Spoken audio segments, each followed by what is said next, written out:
বহুতবাৰ আবেদন নিবেদন কৰাৰ পাছতো ঊৰ্ধ্বতম কৰ্তৃপক্ষই কোনো সিদ্ধান্ত নল'লে। সেয়েহে আমি আজি আমাৰ এই প্ৰায় 1.5 কিলোমিটাৰ দূৰ হ'ব ৰঙতি ধলপুৰ সংযোগী পথৰ পৰা তথা ঘগৰাৰ পৰা আৰু ধলপুৰ আৰু শিমলুগুৰি যিটো সংযোগী পথ, এই পথটিৰ অৱস্থা একেবাৰে বেয়া। ছাত্ৰ ছাত্ৰীসকল অহা যোৱা কৰা দিগদাৰ হয় আৰু ব্যৱসায় বাণিজ্য কৰিবলৈ অসুবিধা হয়। এই ৰাস্তাটো এনেকুৱা অৱস্থা হয়গৈ, মানে কি হয়, বাৰিষা হ'লে মানে চাইকেল বা বাইক নিয়াটো দূৰৰ কথা, তাৰমানে খোজকাঢ়ি যাবলৈ অসুবিধা হয়। গোটেই বহুতবাৰ আবেদন নিবেদন কৰাৰ পাছতো কোনো গুৰুত্ব নিদিলে। সেয়েহে আমি গোটেই যুৱকসকলে গোট খাই বা আমি কি কৰিছোঁ, গাঁঠি ধন খৰচ কৰি আমি ৰাস্তাটো মেৰামতি কৰিছোঁ। আৰু পৰৱৰ্তী সময়ত আমাৰ এটা সিদ্ধান্ত লৈছে যে আমাৰ যদি এই আগন্তুক নিৰ্বাচন আহি আছে, এই নিৰ্বাচনৰ আগত যদি আমাৰ ৰাস্তা মেৰামতি কৰি নিদিয়ে, তেতিয়াহ'লে আমি ঐক্যভাৱে আমি এটা মত লৈছোঁ যে আমি ভোট বৰ্জন কৰিম। লগতে এই ৰাস্তাইদি সেই ইলেকশ্যনৰ সময়ত কোনোবা যদি নেতা আহে, তেতিয়া আমি তেওঁলোককো জবাবদিহি কৰিম। আমি আজি নিমুৰি যুৱ সমাজৰ উদ্যোগত সকলো ল'ৰা সমাজে মিলি পেলাই এই ৰাস্তাটো আমি নিৰ্মাণ কৰিছোঁ। এই ৰাস্তাটোৱেদি আপোনাৰ বাৰিষা এনেকুৱা এটা অৱস্থা হয়, এককাললৈকে ইয়াত পানী হয়, মানুহ এইফালে যাব নোৱাৰা হয়, ৰোগীসকলৰ বহুত অসুবিধা হয়, এখন এম্বুলেঞ্চ এইফালেদি নাযায়। তো সেইকাৰণে আমি ল'ৰাবিলাকে কি কৰিছোঁ, 2 পইচাকৈ আমি গোটাই আৰু আমি বিহু দিনত হুঁচৰি গাই 2 পইচা আমি সাঁচি ৰাখিছিলোঁ, তাৰে 2 টকামান আমি খৰচা কৰি পেলাই এই ৰাস্তাভাগ আমি নিজে নিৰ্মাণ কৰিছোঁ। আগত এটা কালভাৰ আছে, কালভাৰটো একেবাৰে জৰাজীৰ্ণ, প্ৰতিবাৰে কালভাৰৰ মাথাটো ছিগি যায়। ইমান জনপ্ৰতিনিধি এইফালেদি অহা যোৱা কৰে, কিন্তু সেই কালভাৰটো নেদেখে। মাত্ৰ ভোট বিচাৰি ইয়ালৈ আহে, ভোট বিচাৰি অহাৰ পিছত কেতিয়াও এইফালে এইটো ৰাস্তাইদি অহা দেখা পোৱা যোৱা নাই আজিলৈকে। ইয়াৰ ওচৰ চুবুৰীয়া কাষত যিখিনি পথ আছে আপোনালোকে চাব পাৰে, চব পকীকৰণ হৈ গৈছে, কিন্তু এটা ইমান পুৰণা পথ আজিলৈকে একো হোৱা নাই। তো সেইকাৰণে আমি ভাবিছোঁ এইবাৰ যদি ইলেকশ্যনৰ কাৰণে আমাৰ ইয়াত যদি ভোট বিচাৰি আহে, আমি সকলো ৰাইজে মিলি এইবাৰ আমি ভোট বৰ্জন সিদ্ধান্ত গ্ৰহণ কৰিছোঁ। আৰু যিখিনি কৰিবলগীয়া আছে আমি দৰকাৰ হ'লে এনেকৈ কৰি ল'ম।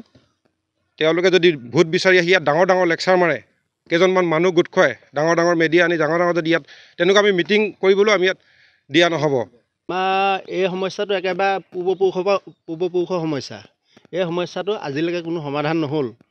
আমি প্ৰত্যেকবাৰে MLA, তাৰপৰা MP, পঞ্চায়ত প্ৰতিনিধি আৰু আমাৰ ঠাইতে ৱাৰ্ড মেম্বাৰ আছে। এই ৱাৰ্ড মেম্বাৰবিলাক বাৰু আজিকালি কাম নাই, কিন্তু সকলোকে আমি আবেদন নিবেদন কৰিছোঁ। আমাৰ কিন্তু ৰাস্তাটোৰ কথা তেওঁলোকৰ কোনো কথাই নাই। ৰাস্তা এটা যে এইখিনিত আছে গম নাপায়, ক'ত মানুহে হাগিবলৈ যোৱা ৰাস্তা বনালে,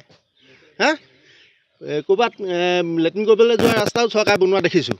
তেনেকুৱা ৰাস্তাখিনিলৈ চকু পৰে। আমাৰ এইটো ইমান এটা ডাঙৰ ৰাস্তা, ঘগৰাৰ পৰা, ৰঙতিৰ পৰা, চুমধৰা, মিছামৰা, নাইনপুল, এইপিনে খ্ৰীষ্টান গাঁও, ধলপুৰ শিমলুগুৰিৰ পৰা ফাটি গৈ এইটো খ্ৰীষ্টান গাঁৱৰ ৰাস্তা। এই ৰাস্তাটোৰ কাৰণে আমি প্ৰতি বছৰে আবেদন নিবেদন কৰোঁ চৰকাৰৰ ওচৰত। তেওঁলোকে কি ভাবে কি কয় নাজানো। তেওঁলোকে অকল ইলেকশ্যনৰ টাইমত আহিব, ক'ব হ'ব আপোনালোকৰ এইবাৰ ৰাস্তা হৈ যাব, আমি আমুকত ধৰি থৈছোঁ।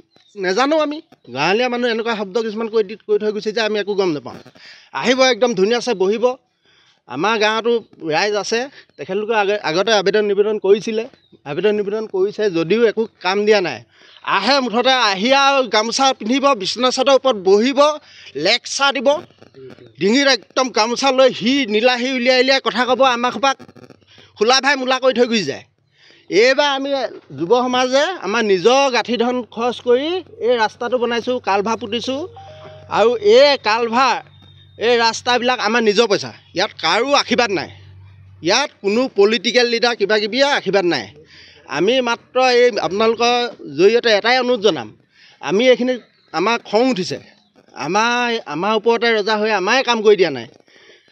ইয়াত আকৌ নেক্সট প্ৰতিনিধি আহিবলৈ হ'লে আমাক ফাৰ্ষ্ট টাইম কথা দি ল'ব লাগিব, আপোনালোকৰ ৰাস্তা 6 মাহ 1 বছৰৰ ভিতৰত আমি বনাই দিম, আধা ইলা স্থাপন কৰিব লাগিব। যেনেকৈ এই বেলেগত ক'ৰবাত অকণমানি পুখুৰী এটা খান্দি লৈ ফ্লেগ এখন মাৰি থৈ দিয়ে যে, পুখুৰী বনালে এইটো আমুক আঁচনি তামুক আঁচনি এনেকুৱা কৰি, আমাৰ ইয়াতো এনেকৈ আঁচনিৰ নাম কৰি ফ্লগ লগাই যদি ইলেকশ্যনৰ ভোট বিচাৰি আহে তেতিয়া আমি সোমাব দিম, নহ'লে ইয়াক এইখিনিৰ পৰাই খেদা। এইবাৰ আহিবই আকৌ ভাষণ দিব, ডাঙৰ লেকচাৰ দিব, আমাক এই ক'ব পকী ৰাস্তা বনাই দিম, আপোনালোকক কালভাৰ্ট বনাই দিম। কিন্তু সেইবিলাক এইবাৰ আমি কথা নুশুনো। ফাৰ্ষ্ট কাম, নেক্সট তোমালোকক কি লাগে আমি কৰি দিম। সেইটোতো আমাৰ 100%। আমি এইবাৰ ইলেকশ্যনৰ আগত যদি কাম অকণমানো নহয় তেতিয়া আমি ভোট বৰ্জন। আমাৰ ইয়াৰ পৰা ধৰি আমাৰ শিমলুগুৰি পঞ্চায়তত যি চোৱা জেগা পৰে তেওঁলোকক আমি ভোট দিবলৈ আহিবলৈ নিদিওঁ। আমি যুৱ সমাজে সেইটো সিদ্ধান্ত লৈছোঁ।